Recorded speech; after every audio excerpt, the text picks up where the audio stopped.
Black Ships Before Troy, Chapter 16, The Death of Achilles. The chiefs and princes and the old men of Troy gathered in council. With the king, they decided that they should withdraw within the walls until King Memnon, who could not be far behind the Amazons, could reach them with a great band of Ethiopians that he was bringing to their aid. Polydamas, the most cool-headed of them all, argued there should be no more waiting and no more war, but the Trojans should return Helen to her own people, with twice the jewels that she had brought with her from the house of Menelaus. And that Paris sprang up in a rage, calling Polydamas a coward, for the fate of Troy mattered little to him if he might keep Helen for himself for just a little while longer. And the Trojan war host withdrew again and waited within its walls. In a while King Memnon came, the most handsome of all men, save for Paris and Achilles, and leading a great war band of men who had nothing white about them except their teeth, so fiercely had the sun kissed them in the land from which they came. Then Priam made another feast, and gave to King Memnon a great cup of gold, wine filled to the brim. And the King Memnon drank it dry with one sip. He made no boast about what he would do in battle. "If I am a good fighting man, that will be known when the fighting starts," he said. "Meanwhile, let us sleep, for to stay awake and drinking wine all night is a poor way to get ready for battle in the morning." The morning came, and Memnon led his dark war host out to the plain. The hearts of the Greeks would have sunk within them, as they had seen the bands of fresh and unwearied warriors, had not Achilles in his shining armor given them courage.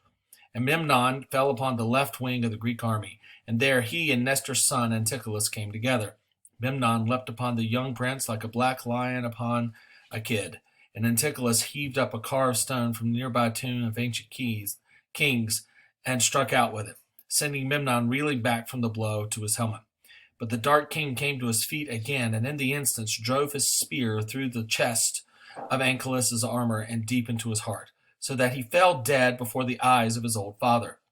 Memnon then charged again, slaying left and right, and taking the armor from the dead. But Nestor, driven back from the body of his son, climbed into his chariot and forced his way to Achilles, begging him to come with all speed to save the body of Antilochus from dishonor.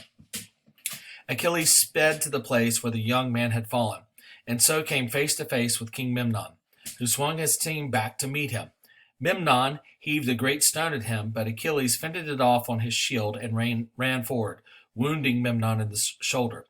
But the wounded though he was, the dark king threw back his spear and drove in a thrust that wounded Achilles in the arm.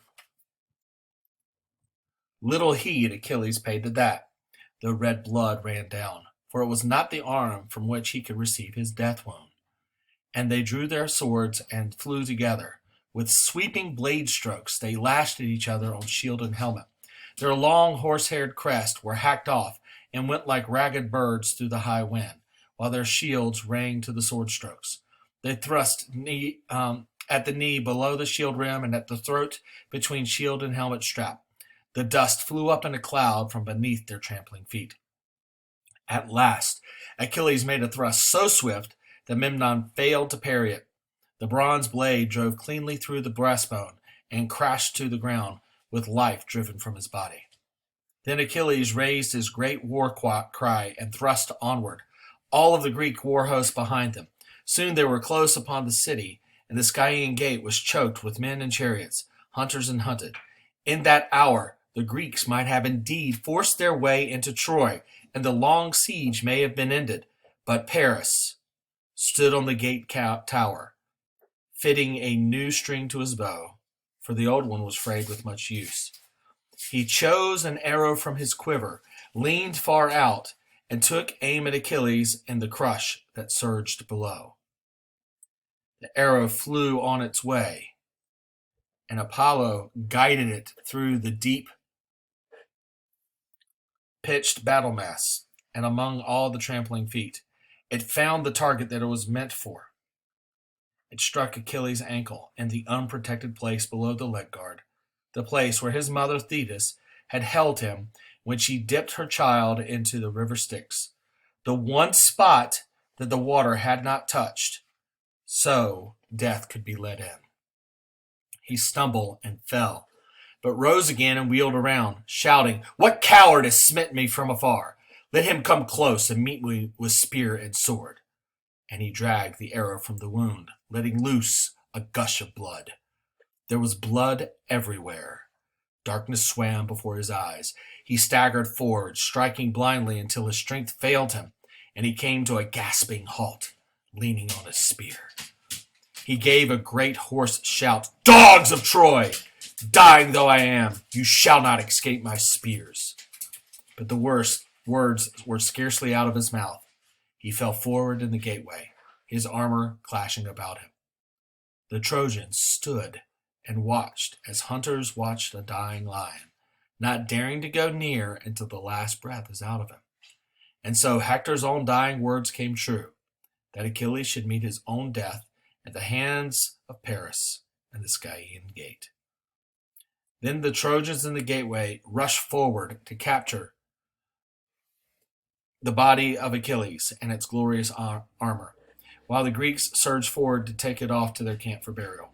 Round his body the fight roared to and fro, men of both armies mingling together, so thick that the archers on the ramparts dared not shoot for fear of killing their own kind.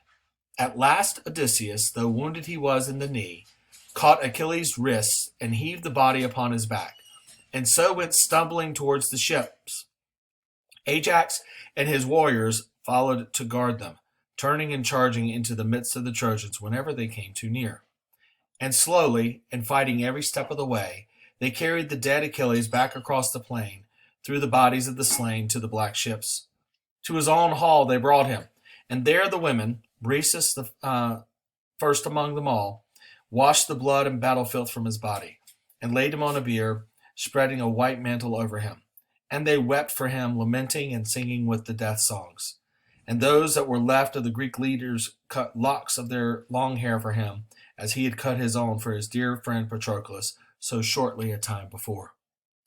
And then up from the sea came his mother, Thetis of the silver feet, with all of her maidens. They rose from the crystal chambers of the depth of the waters, moving up like waves upon a summer's day.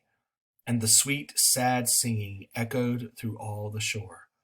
Then fear struck at the Greeks, and they would have fled, but old Nestor steadied them, saying, "No need to fear. It is only his mother with her sea maidens come to look upon her dead son." And they stood firm once more. And Thetis and the sea nymphs came and stood around him, and added their own sweet singing to the lamenting of the mortal women. The Greeks built a great stack of wood and laid Achilles on it, with sacrificed oxen and jars of oil and wine and honey, and set fire to the whole. And when the pyre was burned out, they gathered the white ashes of the hero, and mingled them together with the ashes of Patroclus in the same two-handled golden cup brought out from the tomb. And over them they raised a grave mound yet higher than it had been before, and set up a tall marker of stone on its crest, that men passing by on land or out at sea would be able to see the marker and remember who it was that lay there. Then they held funeral games for him, chariot races and foot races, boxing and wrestling, as they had for Patroclus. And to all the winners Thetis gave rich and honorable prizes. Lastly, when the games were ended, she brought out her son's bright and splendid armor that Hephaestus had brought for him, and laid it at the foot of the grave of the mound. She said, "Let these arms be claimed as a prize by the best and the bravest of the warriors, by the one or the other of these two who saved Achilles' body out from the hands of the Trojans." And so saying, she turned from them all and went back to the sea, and her sea maidens with her.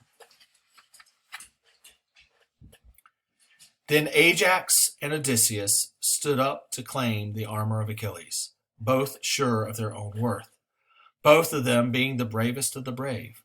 And old Nestor stood up also, saying, "This is a grievous thing, that the best of the heroes left to us should contend for such a prize. For the loser will be sore at heart, and may feel that we have rejected him, if he is not one of us as he was before, and so we will suffer great loss. But the thing must be, then let us not judge between ourselves, lest, one choosing Odysseus and the other Ajax, bad blood should grow between that way. There are many Trojan captives here among us, waiting for their ransoms to be paid. Let the task of judgment be given to them." So Nestor's doing something really, really smart here. He's not turning this into a popularity contest, because If it does, whoever votes for the loser is going to feel bad about it all. So he's basically saying, we're going to let the captives take care of it. That is a wise word, said Agamemnon, the high king. The captive Trojans were brought out and set in the midst of the assembly. And Odysseus and Ajax, standing before them, each spoke out his claim to the armor of Achilles. Ajax spoke first. But the god Dionysus, who always rejoiced at mischief-making, breathed some kind of drunkenness into him, so that he spoke roughly and foolishly, not only making his own claim, but seeking to belittle Odysseus by calling him a coward and a weakling. And when he was done, Odysseus said softly, "Let the Trojans judge whether I have earned the ugly names that Ajax has bestowed upon me, remembering my many deeds in battle against them, and that it was I who carried off the luck of Troy, remembering also that he did not find me so weak, though I had a newly healed wound upon me when we wrestled together at the funeral games of Patroclus." Then the Trojan captives agreed among them that Odysseus was the greater of the two who stood before them, and awarded the armor to Odysseus. And the dark blood flew to Ajax's face, and he would speak no word, but stood rigid and unmoving until his friends led him away to his own hall. There he sat at day's end and would not eat or drink or speak for the dumb madness of the god that was still in him. The madness was still with him when the dusk came down, and when dusk had deepened into dark, the evil thoughts came swirling more thickly in his head. He took his sword and rushed out into the night, making for the hall of Odysseus, to kill him by hacking him limb for limb.